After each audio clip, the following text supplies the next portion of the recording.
मराठी लेचे पेचे नाहीत. निवडणूक आली की मराठ्यांचं पुढं पुढं करायचं, चपलासकट पाया पडायचं, पदरं पसरायचे, एवढेच वेळेस द्या म्हणायचं.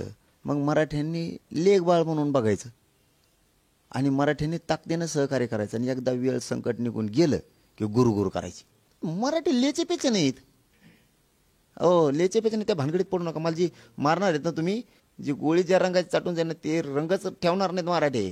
तर नमस्कार मंडळी, आपल्या मराठी एल्गार या युट्यूब चॅनलवर आपल्या सर्वांचे स्वागत आहे. आज लोकसभा निवडणुकीदरम्यान पाया पडते, पदर पसरते असे गोड बोलतात, नंतर मात्र माझ्या समाजावर गुरगुर करतात.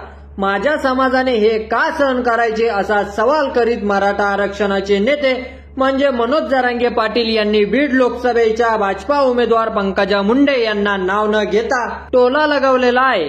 आणि मनोज जरांगे पाटलांची प्रकृती खालावल्यामुळे मनोज जरांगे पाटील यांना शुक्रवारी शहरातील खासगी रुग्णालयात दाखल करण्यात आले होते. मात्र आज सकाळी पत्रकारांशी त्यांच्याशी रुग्णालयात जाऊन संवाद साधला. जरांगे पाटील म्हणाले की सतत दौऱ्यामुळे तब्येत खालावली होती, मात्र आज बरं वाटतंय म्हणून तुमच्या सोबत बोलत आहे. आतापर्यंतच्या निवडणुकीत आम्ही कोणाला पाठिंबा दिला नाही. आता 5व्या टप्प्यातील निवडणूक होत आहे. नाशिक मतदारसंघामध्ये मी पाठिंबा दिल्याच्या पोस्ट फिरवल्याचे कळाले आहे, मात्र मी कोणाला पाठिंबा दिला नसल्याचे जरांगे यांनी स्पष्ट केले आहे. निवडणुकीत लोक तुमच्या पाया पडतील, मात्र तुम्ही आपल्या मुलाच्या बाजूने खंबीरपणे उभे राहा, भावनिक होऊ नका असे आव्हान त्यांनी केले आहे. तर बीड जिल्ह्यात मराठा विरुद्ध ओबीसी असा वाद पेटत असल्यामुळे जरांगे पाटील यांचे लक्ष वेधले असता ते म्हणाले की मराठा समाजाने कधीही जातीवाद केला नाही.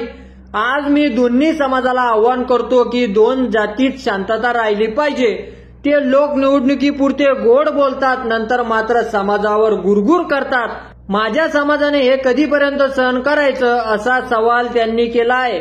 तर या प्रकरणामुळे आमच्या पोरांमध्ये प्रचंड रोष असल्याचे जरांगे पाटील यांनी म्हटलं आहे. मात्र धनंजय मुंडे यांना मी प्रामाणिक समजत होतो, मात्र आता काही दिवसात ते पण कसे आहे हे समोर आले आहे. माझ्या 5 पिढ्यांनी त्यांना विरोधक मानलं नाही.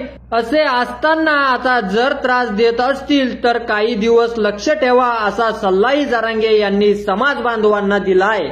की यावर तुम्हाला काय वाटतं ते कमेंट बॉक्समध्ये लिहायला विसरू नका. आणि आपल्या चॅनलवर जर नवीन असाल तर चॅनलला सबस्क्राईब करा आणि व्हिडिओ जर आवडला असेल तर जास्तीत जास्त शेअर करा.